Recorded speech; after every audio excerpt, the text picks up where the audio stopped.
Hi, my name is Kevin and I collect old irons. One of the peripheral fields in sad iron collecting is the heaters. This is a niche in itself. It's not necessarily that widely collected by the sad iron collectors, and it's not really well developed in those who collect the stoves either. And yet, there's a tremendous variety of these heaters. They were something that every household, particularly in the rural environments, would have had, and so they're available surprisingly inexpensively. So let's talk about the subject here.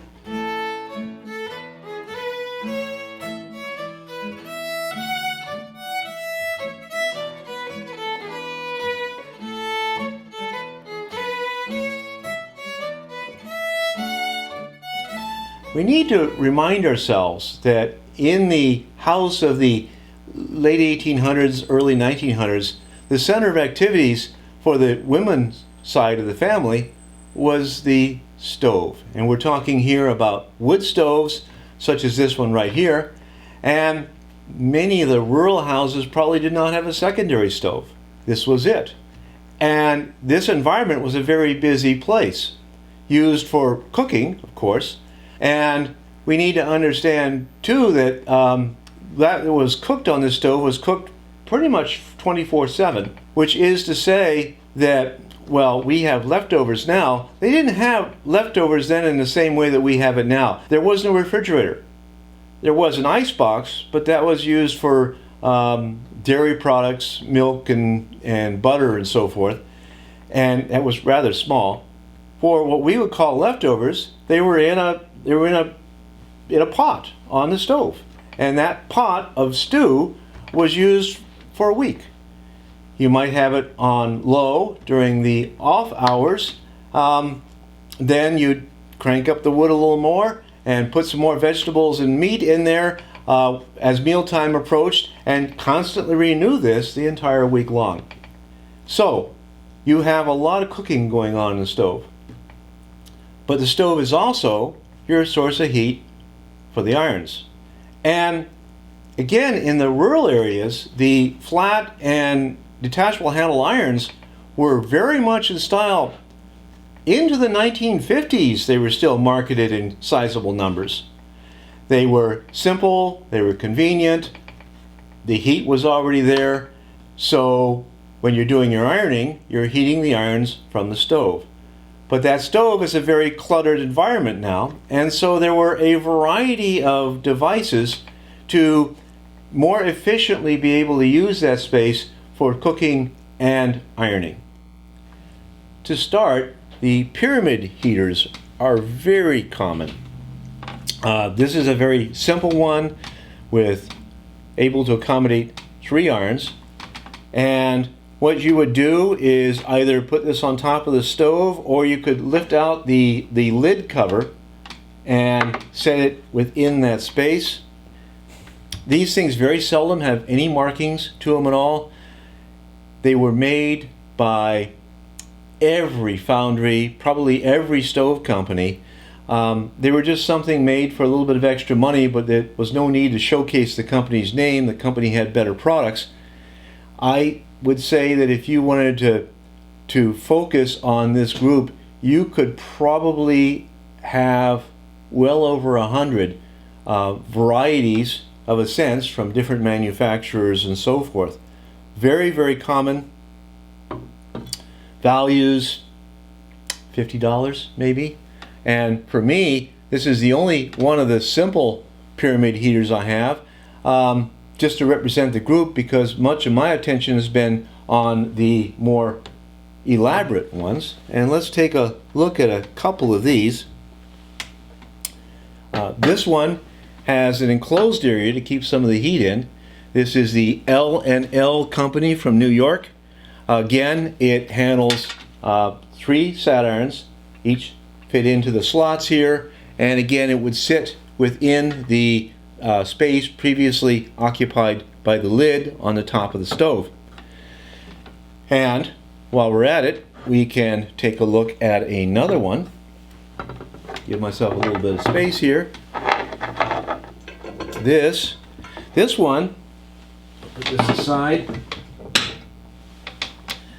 This one is the North Vented Sat-Iron Heater, patent pending.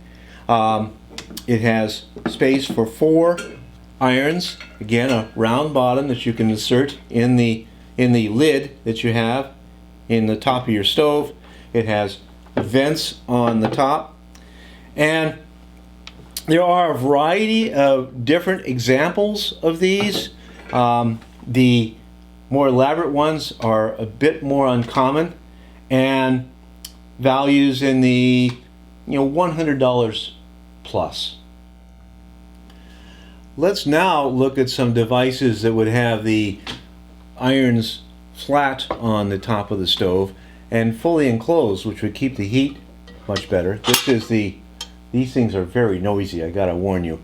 This is the Monitor, patented July 5th, 1881. It has 2 doors on the same side, and of course what I would do is put an iron in here, and I can close the door too, keeping the heat in.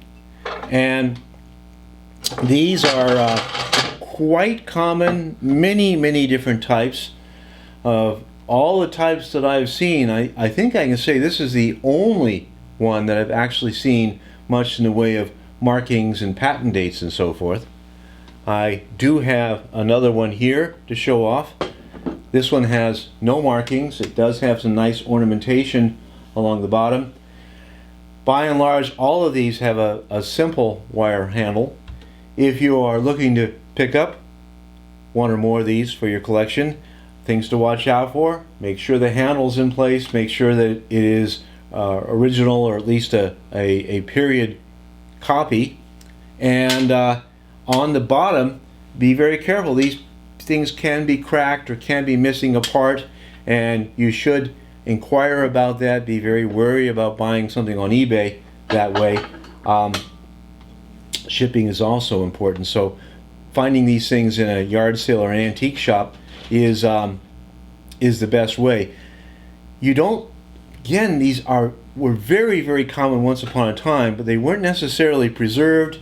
Their antique dealers don't necessarily buy very many of these things because they don't sell very readily, and they don't sell for much. What you're looking at here are things, again, in the $50 or $70 realm. This one might be $100. So again, this one has the doors on one side, and that's a little atypical. Maybe they had a patent for that. More commonly, you have the doors on both sides, which may have been a little bit difficult to use because you have to get in from each side, and again, this is a very cluttered environment. And let's look at another step. This is a triple for 3 irons, 2 from the one side, 1 from the other. Again, the very simple wire handle. And again, as is typical on these things, minimal, if any, markings. This has no markings at all. And again, these are a little more uncommon. You would maybe find these, I actually got this one at one of the iron auctions for only $50, but you probably should expect to pay more than that. And while we're at it, let me show you this one. Again, these are very noisy. This particular one apparently never had a handle.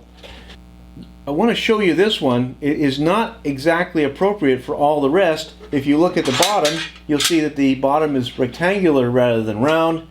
This is of a group of heaters that would have been on small kerosene stoves, and that will be a topic for another video sometime in the future. So again, be aware that there are different settings, different equipment that these were used on. And now for another step up. Whoa, baby! This is a stovetop heater would set into the top of the stove for 4 flat irons on the top. And I will tell you, this is quite robustly constructed. It's built of heavier metal. It's altogether much heavier than any of the heaters that we've seen thus far. And I will also say that this is a fairly rare piece. I paid money for this probably equivalent to the sum total of the most expensive 4 or 5 of the others that we've seen so far. And with that, let's just say a little bit about the collecting of these heaters. I gotta tell you, I can't imagine why a sat iron collector or a stove collector wouldn't have some of these. They're quite interesting. They really accent the irons or accent the top of the stove. But if you're going to do that, you need to figure in your resources. I mean to say your space. These are generally not that expensive, but you can get carried away. The pyramid heaters, you can buy a lot of those in a hurry at $50 or $60 a piece, and then not have room for anything else. And I've made that mistake and gotten rid of those pyramid heaters as they came along to make room for things like this. And there are a lot of fancier devices out there. You also need a place to put them, and what I do is I use the case behind me to show these things off. But just beautiful pieces. This one does not have any markings to it at all, but a very robustly built, pretty sat iron heater. Let's remind ourselves that the subject of this video is sat iron heaters associated with a wood stove, particularly the wood stove that would have been used in the kitchen.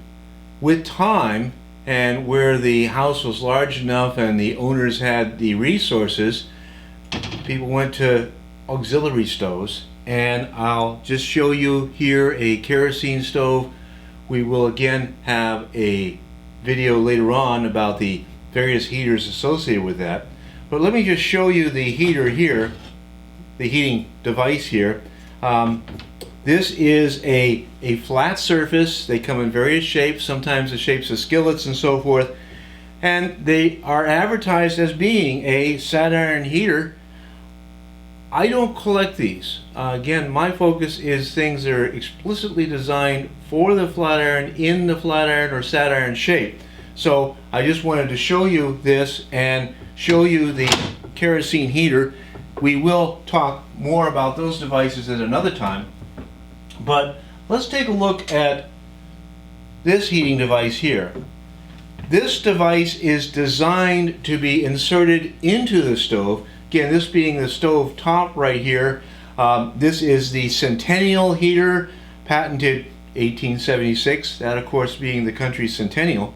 And the device here is for one flat iron. I can open it here, grab myself an iron, and I can put that in here, and I can even automatically close it in a quick motion if I'm well practiced on the process. This is now within the stove itself and can heat very easily. And moving over to my right to the laundry stove, we have met this laundry stove in a previous video, and we will someday be having a video about the laundry stoves.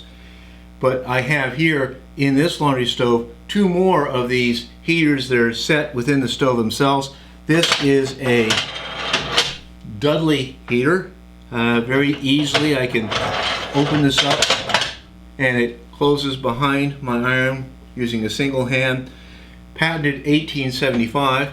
And over here I have to open this with my fingers and I can pull the iron out and put it in. This is a Bailey's heater, patented 1886 or 1889. Hard to tell. It's a 6 flipped over into a 9, and indicative of the kinds of shortcut measures you see in some of these heaters. The companies making these heaters, it was not a big money kind of thing for them, and they pretty much put them together as quick as they could. They're very simply built and designed. For values, I should tell you the Centennial is by far the most common, and probably in the $100 to $150 realm. This one is exceptionally good condition. These others a little rarer, maybe $150 to $200 realm. And a yet fancier device. This one can handle 3 irons. You take the iron out here, and again would be set into 2 lids and the intervening divider as well. This particular one is from the J.F. Rathbone and Company, Albany, New York, patented 1862. I have seen various company markings on this. This is number 7. They do come in different sizes. The lid sizes and spacings varied from one stove to another, so there's all kinds of different dimensions that way. This particular get-up does not fit into my laundry style stove, for example. These are fairly unusual, values in the 200 plus, I would say.